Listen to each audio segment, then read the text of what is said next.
Okay, welcome to Into the Channel, podcast primarily about women's football. Before we hit the pitch, if you enjoy the show or love the National Women's Soccer League as much as your boys do, come kick it with us. We're doing this every single week, sometimes twice a week, spanning the wide world of women's football. This week, though, we're back on our home turf, covering the NWSL. So subscribe, follow YouTube, Spotify, Apple Podcasts, wherever you like to watch or listen, at ITC_pod on X. I am your host, Dino DeCespedes, and as always, I am joined by my co-host, Mr. Grant Engel. What is up, man? I'm feeling fantastic, buddy. I mean, another week in the Chaos League. Chaos abounds continuously. Ready to talk about it. And you know what? We're 9/26 through the league season. I think it's time to unleash some even hotter takes than we've even unleashed thus far. I love it. Actually, I'm going to go back and re-record something real quick. I am not your host, Dino DeCespedes. I am your host, part-time Orlando Pride beat reporter, Dino DeCespedes. Let's fucking go. Where do you want to get started this week? I want to talk about the favorites. I want to talk about the teams. I mentioned we're 9/26 through the league. That's 35% of the way to the finish line. I like it. I want to stake my flag right here. Maybe it's not that spicy of a take. I'm going to deliver it like it's extremely spicy, though. The league winners are going to come from this group of 4 teams. You heard it here first on May 15th, 2024. It's either going to be Orlando, Washington, Kansas City, or Portland. And to be very clear, when I say winning the league, I mean that's the team that has the most points after every team has played each other twice.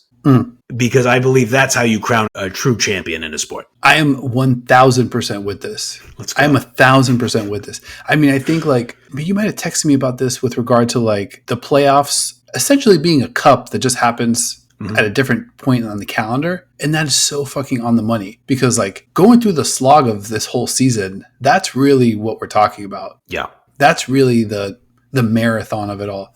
The rest is just kind of sort of an extended She Believes club edition. It's cool to knock out, but it doesn't feel like we're crowning the best team. I totally agree. And, this could be general football snobbery from me and you, but I just think what is a more accurate way, and we did talk about this a little bit in the NWSL preview as well, of what is the more accurate depiction of I played every other team in the league, once at my home stadium, once at their home stadium, and the team that has the most points are the league winners. And I just want to say, in fact, I believe all American sports should be judged that way. So let me retroactively congratulate the 2009 Cleveland Cavaliers on their NBA championship because they obviously deserve that first championship in the city's history since 1964. So LeBron, Daniel Gibson, Anthony Parker, whatever other bums were on that team with LeBron. Congrats on the championship.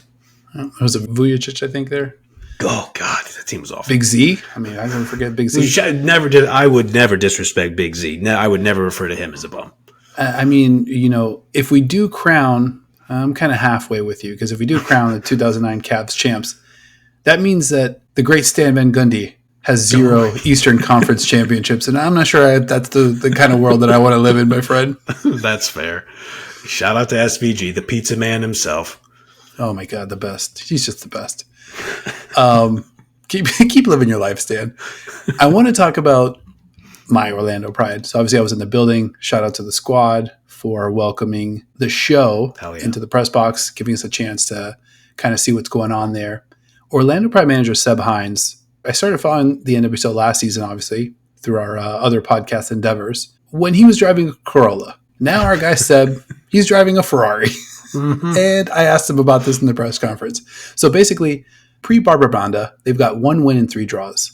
Since Bonda joined, 5 wins in a row. I think I was watching a graphic where Portland was going for their first 5-match win streak in the history of the franchise. And Bonda's an amazing history. Yeah, an amazing history. And that's just with Bonda. Orlando's won 6 straight overall. So I asked Coach about this. I was like, all right, hey, you guys are loaded. How do you figure out, how to extract more offensively? I think against Bay FC, they managed 25 shots, 10 on target, 1 goal, and that was off a penalty. His answer was around decision-making and execution in the final third, but he also said something really interesting. He said there's a lot of competition within this group of players as well, because they are freaking loaded at this point. Yeah. He said, today Audrey gets the start, Allie comes off the bench. Next week we might look different.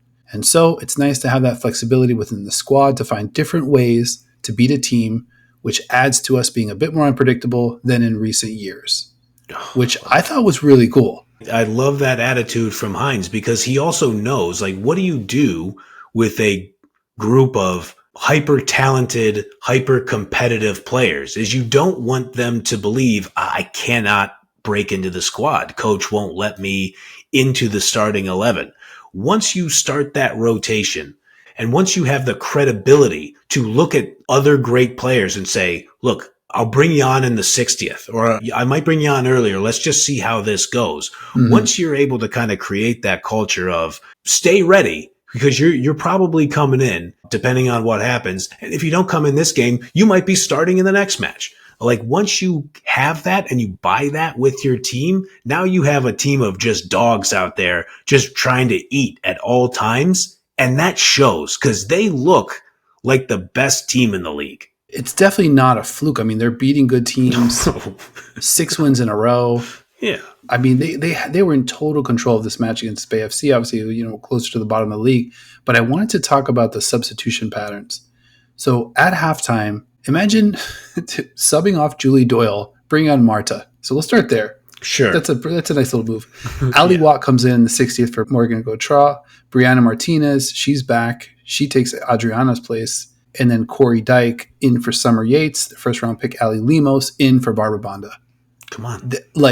Those 5 players they brought in would have definitely just been hard penciled in starters last year. Maybe Lemos is a rookie, but you know what I mean. Right. Really, really high skilled players that they're able to bring in and change the face of the attack, change the face of the defense, move some stuff around. To Coach Hines' point, keep themselves unpredictable with regard to what these other teams are expecting.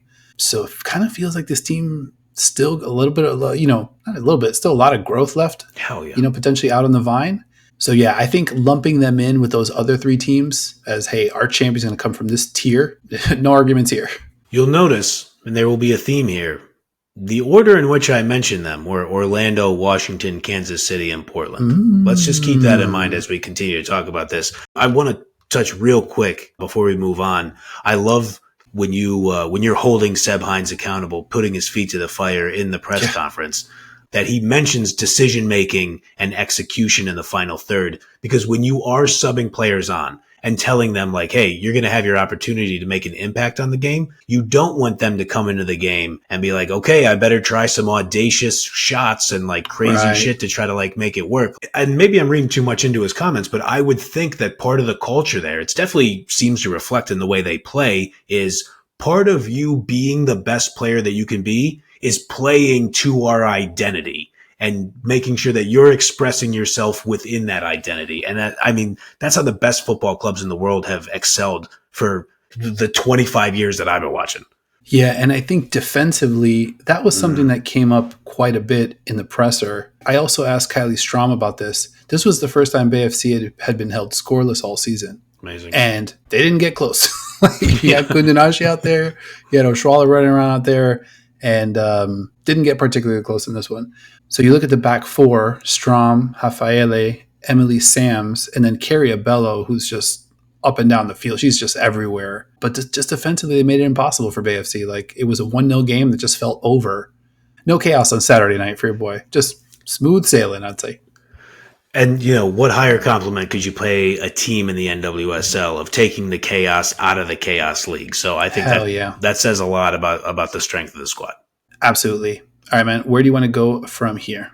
I'm going to go to the second squad I named, the Washington Spirit. They defeated Racing Louisville on Friday night 2-1. I'm going to take a little bit of a different angle on this. We've talked a lot about the Washington Spirit. They got a lot of great players. Yeah. Jonathan Heraldez is coming in to manage the squad here shortly after they do or do not win the Champions League.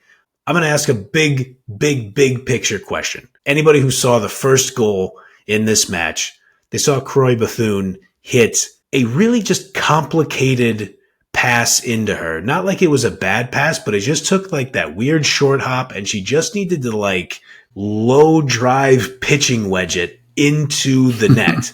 And it's just an absolutely perfectly timed strike by her. And she just continues to absolutely amaze me every time I watch her play. Her smarts, her poise, and then the just unbelievable foot skills that she has. So let's go big picture here. We know what time it is with the Spirit. I think they're competing for the league title. Yep. Let me ask you a question, Dino. If you were advising Emma Hayes, the incoming U.S. Women's National Team manager, and let's just say, the midfield's kind of working itself out and you're trying to figure out who to pick for the Olympic squad, and I leave you the choices of Croix Bethune or Rose Lavelle, who do you put on the squad?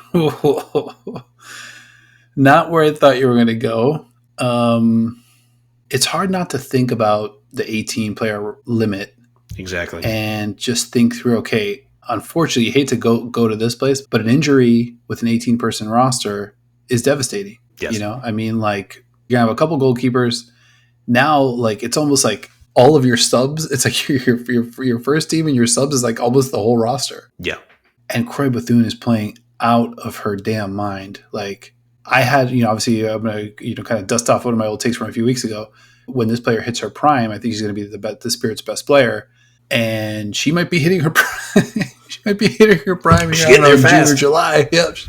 If she's not there already. She's just unbelievable. Yeah. And I think you nailed it. I think you said it's her smarts, her poise, and her foot skills. Those are all just 99, 99, 99. Like if you're doing the old FB ref or Madden ratings. Yeah. And she's super productive. She's not a player that like will just show flashes and you're just like, oh my gosh, like she almost made something happen there. No, she's like, she made something happen there in a huge spot. Like she's actually being super productive. And the numbers back it up from top to pretty much every key stat you want to look at. It has her just in the absolute upper crust of the league. Yeah, I think you're totally right. I mean, let's think about those stats. So, I mean, she's absolutely looking like the rookie of the year. I realize that's not a stat, but I think it is a piece of evidence to submit to say, hey, this player is the best young player in one of the world's elite leagues, but she's not there on name recognition. She has 4 goals. She's 4th in the league there. She has 4 assists. She's 3rd in the league there. So that's 8 goal involvements. That puts her 2nd in the league. And this is not amongst rookies. This is amongst every player in the league. She has 12 goal creating actions, 1st in the league. She has 41 shot creating actions, 1st in the league. She has 15 passes into the penalty area, 1st in the league, and 6 through balls, the most dangerous pass you could pretty much play, 1st in the league. I mean, we're talking about a young, world-beating, attacking, setup type of player. And I realized, like I said it like halfway tongue-in-cheek a few weeks ago when she was able to like control the ball between 2 players, like squirt out of there and then fire a shot for a goal. And I said, wow, that looks like a Lionel Messi play. She plays with the ball at her foot. And I can't remember how the famous quote goes, but it's something like Pele, or maybe it was Maradona, played with the ball and it looked like it was attached to a shoe. Lionel Messi plays with the ball and it looks like it's inside of his sock. Like Croix Bethune is somewhere in that range. And, I fancy myself president of the Rose Lavelle fan club. And I think it's really, really tight because I think club form has to matter when you go into a tournament and you select your squad. I definitely agree with that. I mean, Lavelle's looked good in spots, but I mean, Croix Bethune is dominating games. Like, she has this team. Without Bethune and her productivity this season, I don't think you have the Spirit in that top 2, top 3 necessarily. It feels like they're maybe half a notch down. Probably. It's just she's been so productive and so good for Trinity Rodman also. Yes. And, Hirschfeld and like all the other players that are kind of playing up front there because she's a creator. Just an incredible rookie campaign. I think you might be, obviously Ali Senor is like probably was in that conversation, but I think Bethune, with each week is adding more and more distance between the two. And she does have the benefit of going into a more ready-made squad, so they're going to win more matches. A little bit of a bummer for Sentinor, because, we love everything about Sentinor's game, too. Oh, yeah. It's just going to be hard to compete with if Bethune is making plays down the stretch for a team that's competing for the Shield or making plays in playoff matches that could lead to the title. So I do want to say in defense of Lavelle, and you mentioned it, she has come in and had really good stretches. In the second half of that Wave Gotham match this weekend, Lavelle had like a 20 plus minute stretch where she's completely bossing the game. She comes in after halftime. She's a veteran. She turns possession into a bullet train headed toward the goal. She's still got that cooking. The speed looked good against the Wave, but you mentioned it, and it's a real bummer. She can be a bit of an injury risk, so you don't know how she's going to look when the Olympics roll around, or if she goes down during the Olympics, does it cause a little bit of chaos with the roster? You never know how that's going to look, but we got some time before they name these Olympic rosters. But I will say, as a fan of the English national team on both men's and women's football, there have been times where I've read news articles about who the men's manager is selecting, and I'll just shake my phone and say that same line that I said to you, club form has to matter. I just do not agree with, this is my team, this is who I'm bringing in because they've been giving me good service in the past years. That surely counts too, but if you have somebody who's playing amazing in one of the world's most elite leagues, how could you leave them out of the team? Yeah, I think this is where the team will benefit from having an Emma Hayes who maybe we're advising her, maybe we're not. We're not going to tip our hand in this. No. NDAs. Hush, hush.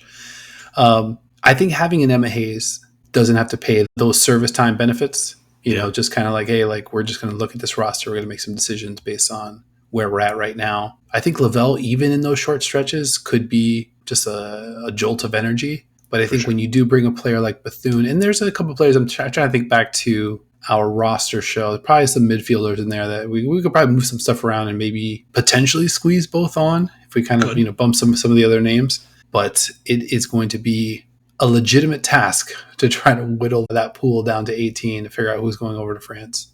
So, I want to make sure I get this right, because part of the genesis for me even bringing this up or having this take is I saw some of this discourse on WOSO Twitter. A friend of the program at Iron Ghazi Stan, A+ Twitter handle there, was kind of going back and forth with a few folks on like, can Bethune make the Olympic squad with 18 people on the roster? So I just want to shout out at Iron Ghazi Stan, who also has an excellent Twitter bio for anybody who's interested. I think they're a must follow if you're into the women's game, especially the NWSL. So shout out to them for kind of jogging this and being like, I think it's an interesting question whether you play Bethune even with a short roster like this.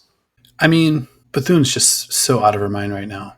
Amazing. Thinking back to our list, we didn't have Alex Morgan on it, but we had like Macario on it, Jaden Shaw, Trinity Rodman, Sophie Smith, a bunch of others that I'm missing in that mix, Lindsay Oran. Bethune is playing in that neighborhood all day. And there's not a lot of drop off. Her sort of like slower games are still on the level. Yeah. I did want to kind of shout out real quick.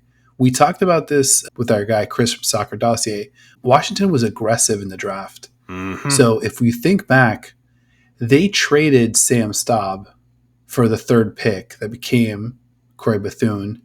They traded Ashley Sanchez for the fifth pick that became Hal Hirschfeld. Pretty good. Now, we didn't know shit about these players back when we were in the draft. Of course. But now, moves look pretty savvy. I think they nailed both of those picks.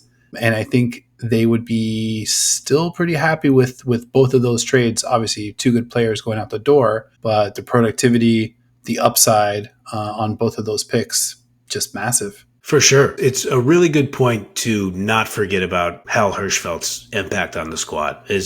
Anytime you can get a rookie, and I mean, you would hope for this with a top 5 pick, but anytime you can just pencil in the rookie and they don't look completely out of sorts, or they can pretty much hold their own and fit into the style of play almost from Jump Street, that seems like a pretty good pick at pretty good value. So yeah, they've done a few things right over there in the Spirit. They acquired Casey Kruger as well. So yeah, looks like the moves they've made are working out pretty well.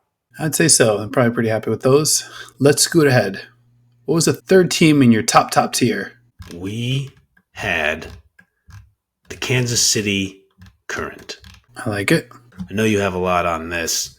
The Current defeated the Courage in the Battle of the Barbecue Masters 1-0. in Kansas City. Debinha scored the decisive goal in the 52nd minute.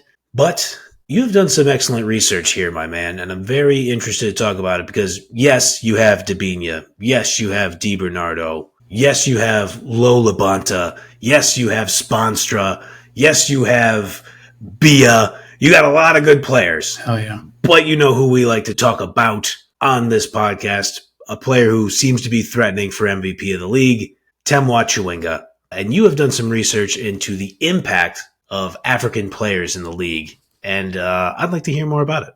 No doubt. Yeah, we've been talking Chawingas all night here at the ITC. They're spanning the globe too, just like your boys. Hell yeah. So this season in the NWSL, first off, African players make up 3 of the top 7 goal scorers. We'll start there. Pretty good. Temwa Chawinga, you mentioned. She's in second. She's got 5. Barbara Banda, she's in 4th with 4 goals. Uchenna Kanu, 3 goals. She's in 7th. So top 7, 3 of those spots. Banda's in 4th. She's got 4 goals. She ranks 156th in minutes played this season. She's played roughly over 5 and change with regard to games. She's just on an absolute tear. Now, this stat is pretty wild. 308 players have logged at least 1 minute in the league this season. Only 9 players are from Africa. So there's only 9 African players in the whole league. 3 of them are in the top 7 goal scorers. They make up only 2.9% of all players who have logged a minute. So they're 3% of the league, and they've accounted for 10.5% of the goals. So there you go. Not only that, last season, there were only 2 African players that notched a goal at all season. That was Michelle Lozier. She had 4. And the Republic of South Africa's Tembi Katlana. She had 2. Banyana, let's fucking go. So just a quantum leap with regard to the African players, their effect on the NWSL. And we're probably just getting started. There's not like 9 players that have logged a minute from the entire continent, and they're just tearing up the league. That's fucking awesome. It speaks to, I know we talked about it last podcast, but just like the international nature of this league in America that's just been able to explode rapidly. Something also tells me that Chawinga, Banda, and Kanu probably not done scoring goals this season. So I wouldn't be totally shocked. I know in the Chaos League, a lot of teams put up a lot of goals. I wouldn't be surprised if we stay around that 10% of goals scored throughout the league, throughout the season for these players representing the continent of Africa. So super cool. Getting back to Kansas City Current as a whole, obviously led by Chawinga.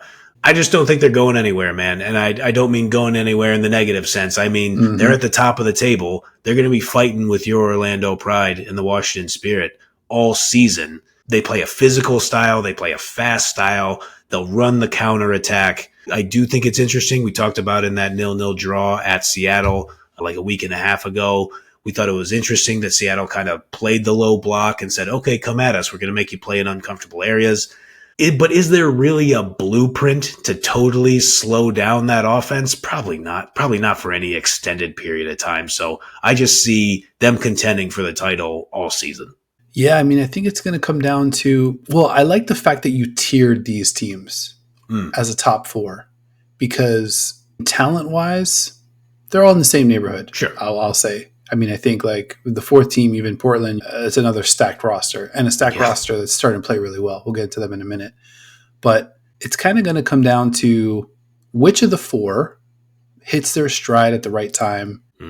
Just like Orlando, we're going to see a good amount of growth from this KC side too, because even with all those attacking players, I kind of feel like we still have yet to see, like, let's just take those 4. Di Bernardo, Debinha, Bia, and Chawinga, like kind of all just doing their thing for a whole, 75, 80 plus minutes.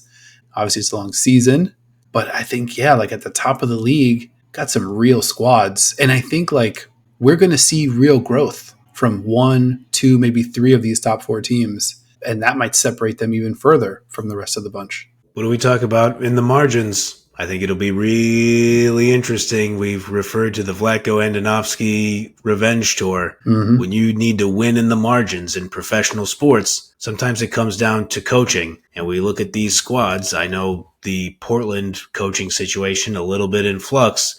Washington Spirit has Geraldes coming across from Barcelona, and you already know what time it is with your guy Seb Hines. I get the feeling that a lot of clubs are going to have already taken notice of your guy Seb Hines. Mm-hmm. So I think that'll be an interesting storyline as well. But too close to call between the four of these, but I'm sticking to my original take, and we'll talk about Portland next. I think the winner of the league is coming out of these four. I love it. Let's do it. Portland Thorns. Where do you want to get started with this squad?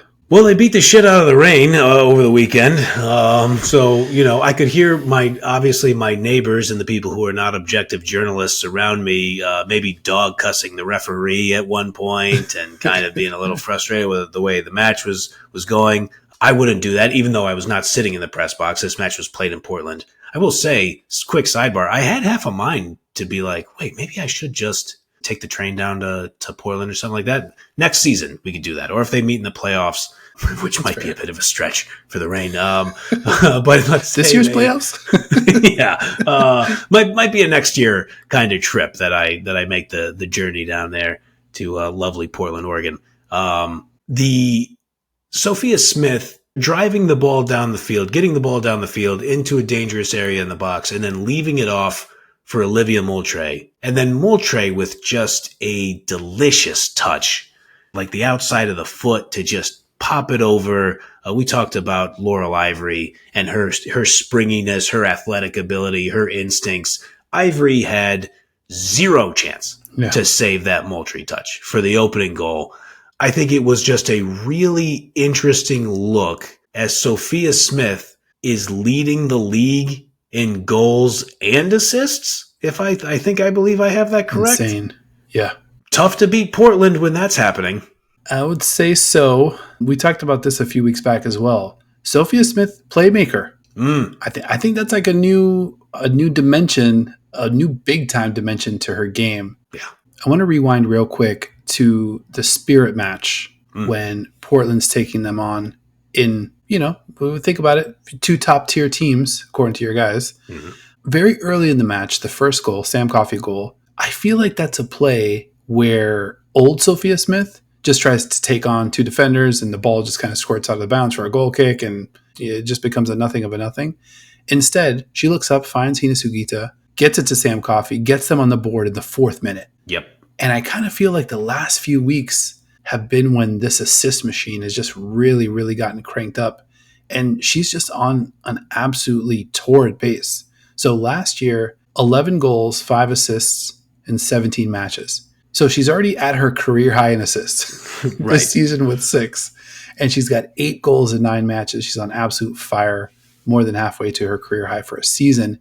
If she stays on this ungodly pace, she will rack up 23 goals and 17 assists this season, which would catapult her all the way up to the league's 5th leading goal scorer all time. 23-year-old Sophia Smith, if she gets that number, which is not out of the realm of possibility. She's got 8, and we're talking about 23, so 15 more. She stays on the same pace. We'll see. And I think the same with assists. She would be in the top 5 or top 8, so we're in that range in assists if she also got to 17, which would just be a ridiculously, unbelievably productive number. Right. But I just feel like she's just kind of turned over a new leaf. Like she's playing with her head up. She's trying to pick out passes. And nothing too, reminds me, we talked about some NBA playoffs too offline. Little Anthony Edwards with regard to making the simple pass. Just like, hey, I don't need to thread it through 5 people just because I could do that once out of 5 or 2 out of 5. Let me just make the smart pass, keep it moving. As soon as I draw a little gravity, that's going to open up a little space. And we saw that in the Spirit match. And we've seen that with her just cranking assist after assist in these big time matches. I think we wanted to see it in the World Cup. I think in the tune-up match, she had an assist. I want to say the assist went on a Rodman goal. And we were like, okay, we thought maybe USA was a little flat, but that's the kind of thing that we want to see. Smith was largely playing number 9 in that system, except when they had Morgan in the match and they would put her out on the wing. But we had talked about the best version of Sophia Smith is the version that's going to help with the link-up play. But then when she's in those dangerous areas, I mean, she just has such an eye for the goal at all times. You want her to shoot. We don't want to discourage her from shooting. Yeah. But exactly to your point, when the easy pass is there, Again, let's do the basketball comps. The old Greg Popovich, pass up a good shot for a better shot. Yep. And I mean, she is just on fire with that right now.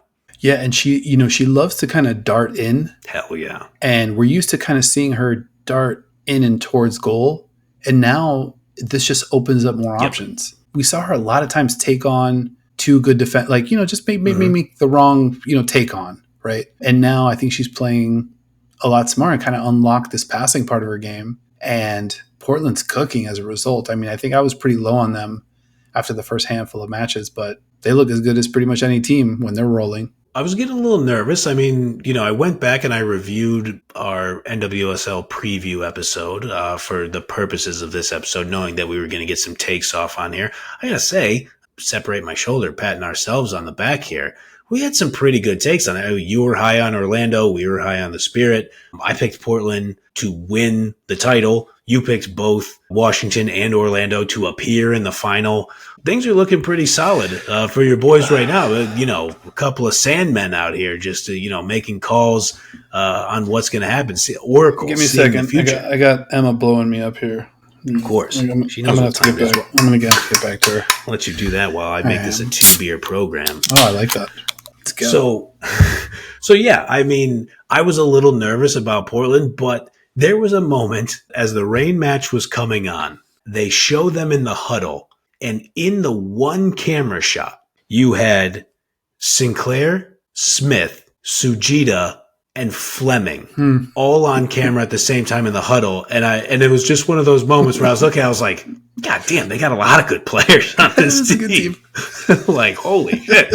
So, I think it was only a matter of time before they really, really put it together. And we've talked about the culture of that club, and they're, one of the more successful clubs in the history of the league. So hard to act too surprised. Did they get a little bit of a gift on just an egregious handball call in the 80th minute? Yes, they did, because the rules are pretty clear about if the ball is played off a legal part of somebody's body and then it bounces off the hand, it's not a handball. Not only did the ref give a handball and a penalty, which of course Sophia Smith buried, but then he also yellow carded Sophia Huerta, which I was just like, what's the yellow card for at that point? It was just back-to-back mind-boggling decisions from the referee. I won't turn this into the NWSL referee show, but that notwithstanding, they still end up scoring 2 more. Sophia Smith assisting both of the final 2 goals of the match to win 4-0 over Pacific Northwest rival Seattle Reign.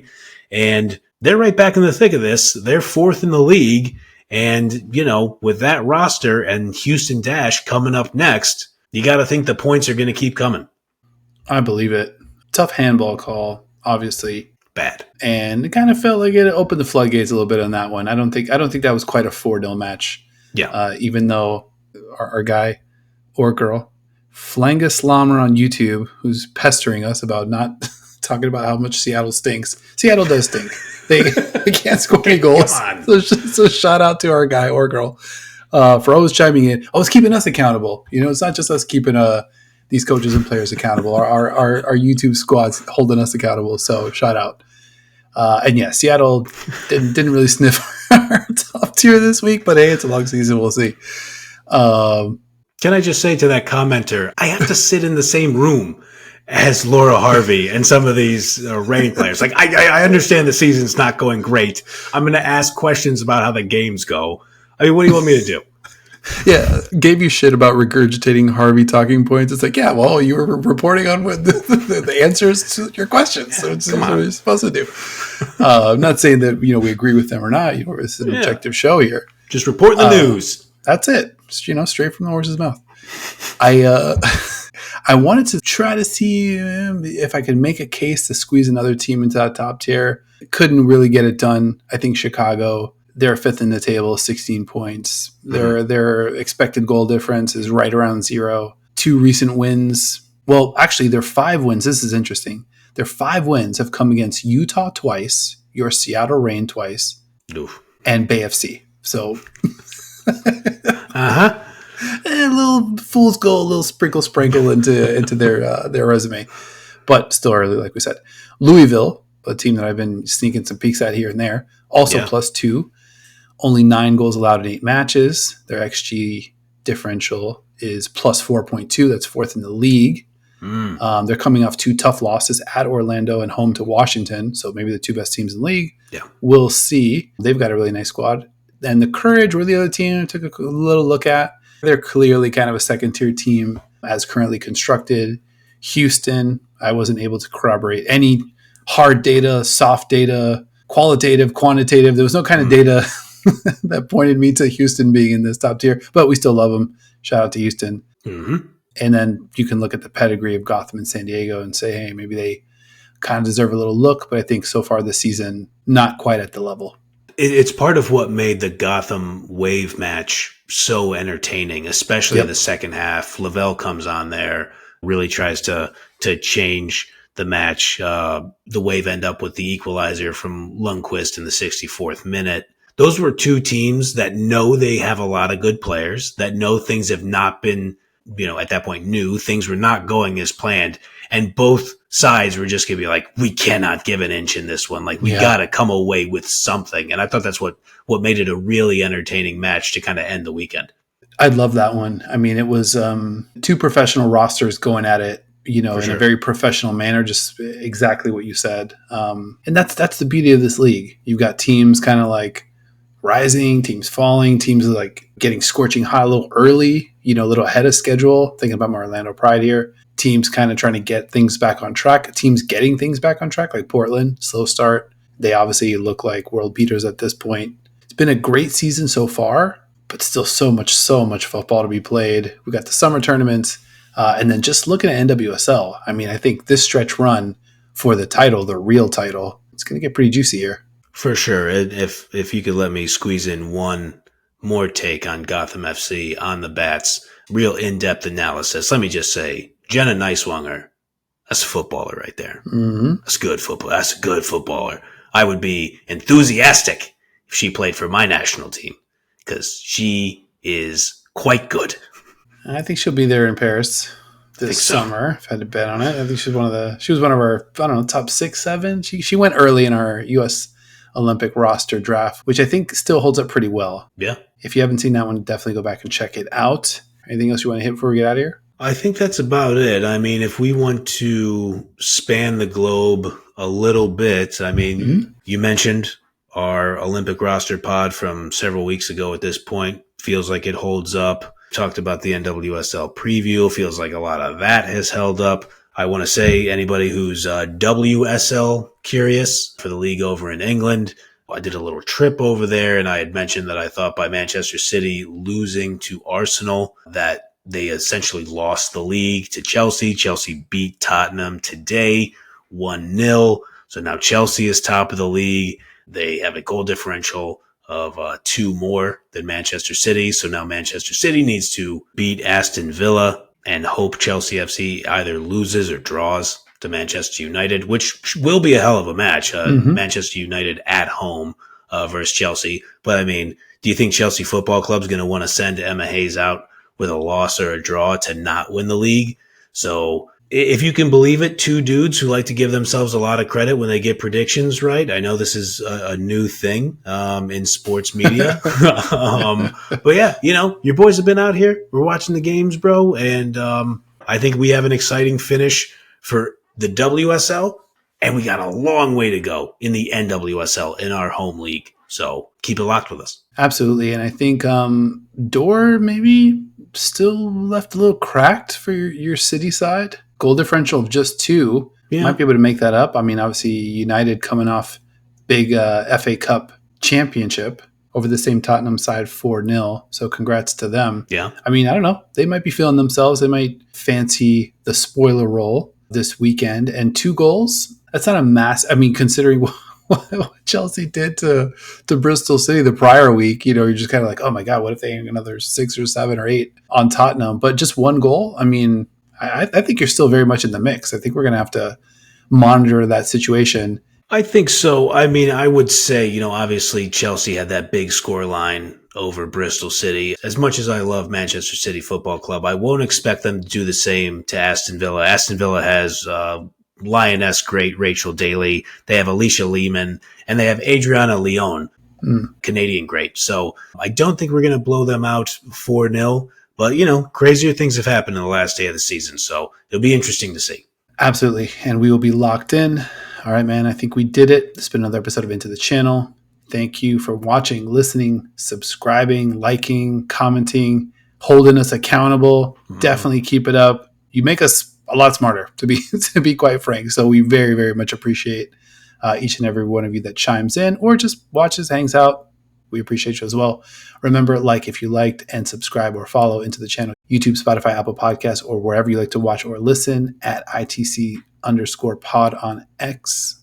And a big thank you to my co-host as well, always hanging out with me up in that top tier, Mr. Grant Angle. I appreciate you, bro. Likewise, my good man. Looking forward to the football this weekend. Looking forward to reconnecting. Obviously, no bias over here. We'll see how we'll see how it plays out. We'll talk to you guys next time.